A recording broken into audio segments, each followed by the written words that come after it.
উপদেষ্টা আমাদের মাঝে জাতীয় নির্বাহী কমিটির সুযোগ্য নেতৃবৃন্দ বক্তব্য দিয়েছেন সৈয়দ জাহাঙ্গীর আলম, আখতারুজ্জামান মিয়া, রেজাউল হক ভাই, মঙ্গলিয়া ভাই, উপস্থিত জেলা বিএনপির সংগ্রামী ভারপ্রাপ্ত সাধারণ সম্পাদক মুরাদ আহমেদ, সিরিয়ার সহসভাপতি বকরম ভাই, জেলা বিএনপির সাবেক সাধারণ সম্পাদক বক্তিয়ার আহমেদ কচি সহ সহসভাপতি বৃন্দ,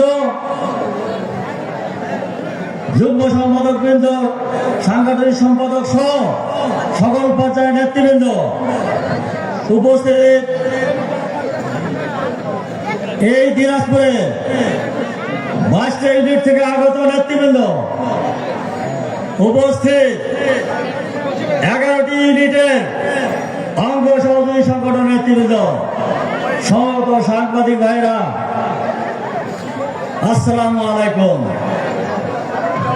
বক্তব্য আজকের এই জনসভার গুরুত্বপূর্ণ।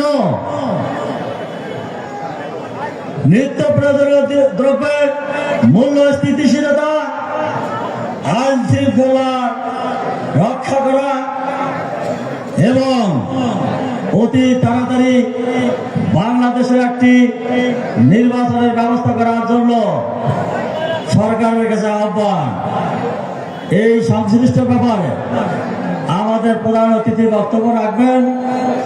আমি দিনাজপুরবাসীকে প্রধান অতিথি বক্তব্য শোনার জন্য আহ্বান জানাচ্ছি। আজকে এই মিটিং এর সবার প্রারম্ভে আমরা আমাদের নেতা, প্রবীণ নেতা, জাতীয়তাবাদী শ্রমিক দলের সাবেক সভাপতি, বিএনপির সংগ্রামী ভাইস চেয়ারম্যান আব্দুল রহমান আজ সকালে আমাদের মাঝ থেকে বিদায় নিয়েছেন। রংপুর বিভাগ বিএনপি এবং দিনাজপুর বিএনপির পক্ষ থেকে আমরা তার আত্মার মাগফিরাত কামনা করি, আল্লাহ তাআলা তারে বেহেশত নসিব করেন, আমিন। পাশাপাশি একটি কথা আপনারা দিনাজপুরের বক্তারা হয়তো স্মরণ নাই, বলতে পারে নাই।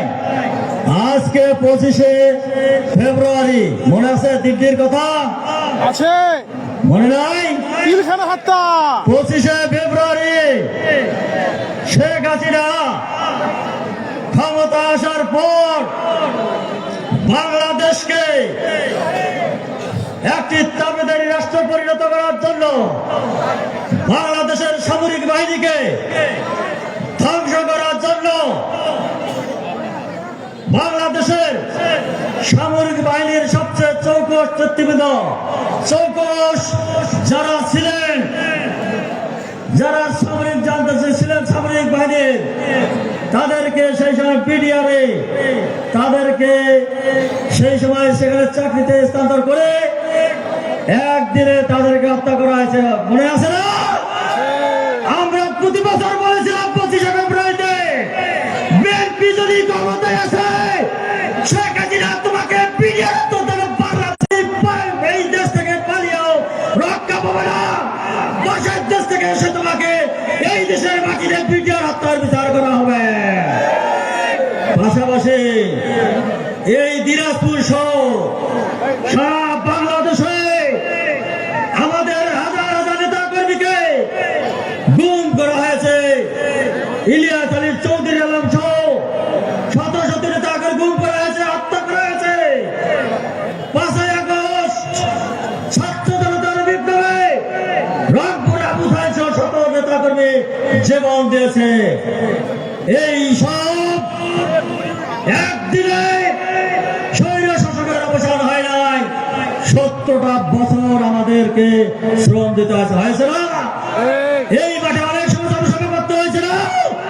রাস্তায় আমরা করছিলাম, আমরা এখানে জনসভা করছি, আওয়ামী লীগের বাহিনী, পুলিশ বাহিনী আমাদেরকে সেদিন করতে রানায় বাধা দিছে, গ্রেফতার করেছে, নির্যাতন করেছে, মামলা হামলা উপেক্ষা করে আমাদের নেতা এই দিনাজপুরের মাটি ধরল, বেগম খালেদা জিয়ার ধরল।